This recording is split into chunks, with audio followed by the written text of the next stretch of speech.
Morning YouTubers. So here it's about 8 a.m. At your place it might be like 2 a.m. and you're facing this difficult issue and you just want to get out of the office.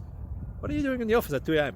Anyway, this video will try and help you out technically. I hope you subscribe to my channel and that you like the video. That will really help me and my family out. God bless.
Please subscribe.